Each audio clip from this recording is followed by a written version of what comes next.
Well, howdy there, Internet people. It's Bo again. So, today we're going to talk about Tennessee and signs. Signs that shouldn't exist, but apparently they're going to. And as long as they're going to, we want to have as many of them up as we can. So, we're going to talk about those signs. We're going to talk about the historical comparison that a lot of people want to make about those signs. Then, we're going to talk about the argument that I want to make.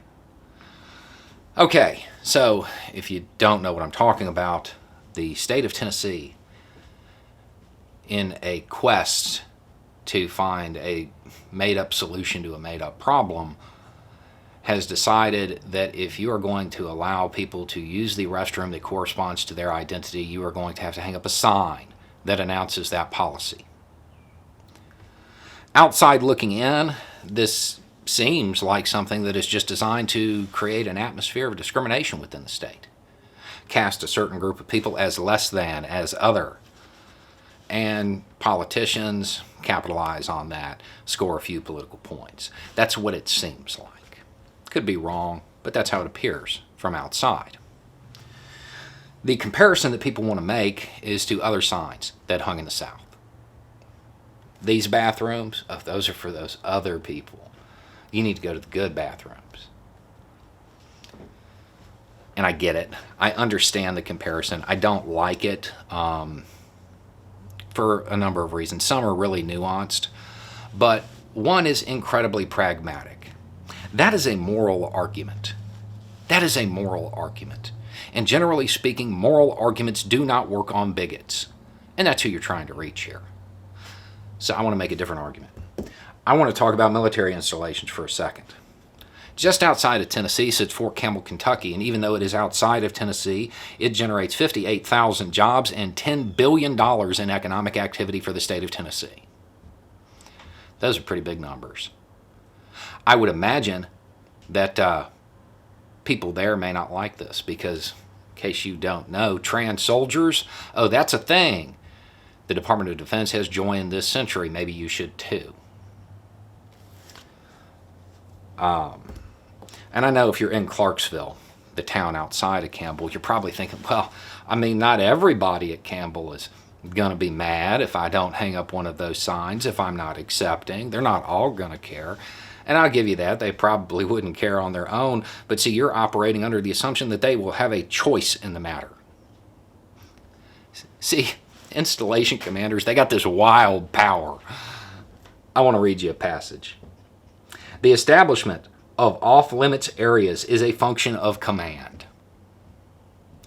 It may be used by commanders to help maintain good discipline and an appropriate level of good health, morale, safety, morals, and it goes on. The morals of the U.S. Army dictate at this point that trans rights, well, those are human rights because they are people after all. And I would imagine that if a group of soldiers went out and one of them was discriminated against right outside the gate, was treated differently, that might cause a morale issue. I'd be really surprised if commanders did not issue off-limits lists for establishments that don't have these signs up.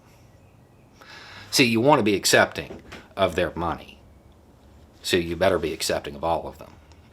And it's worth noting that there are other installations in the state of Tennessee. I just went with Campbell because I happen to know the numbers for it off the top of my head. Didn't have to do any research.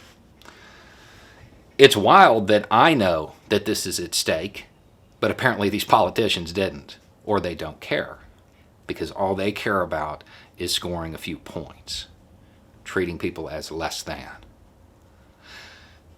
Billions of dollars at stake.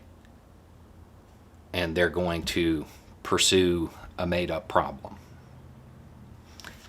And see, we're just talking, when we say billions of dollars, we're just talking about the military at this point. I go up to Tennessee pretty often. Well, I did before the world stopped. I can assure you that I will not go into any establishment that doesn't have one of those signs up. Not one. I would imagine that those theme parks, yeah, they're going to need those signs too, because schools from out of state, they're not going there. You may not care about morality, but I bet you care about that money. And that's what it really boils down to. It's sad. I often say that it is cheaper to be a good person. In this case, it is more profitable to be a good person. I don't know that this is the image that Tennessee wants to cast to the rest of the world, but here we are. If you are a voter in Tennessee, you might want to really think about whether or not you want to be led by the people who were this short-sighted.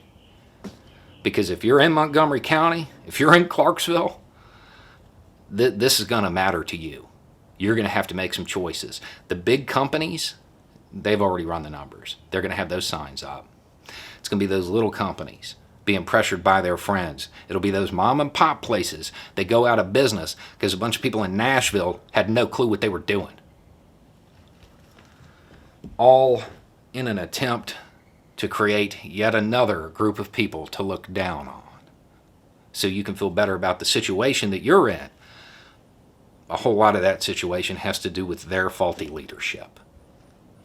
Anyway, it's just a thought. Y'all have a good day.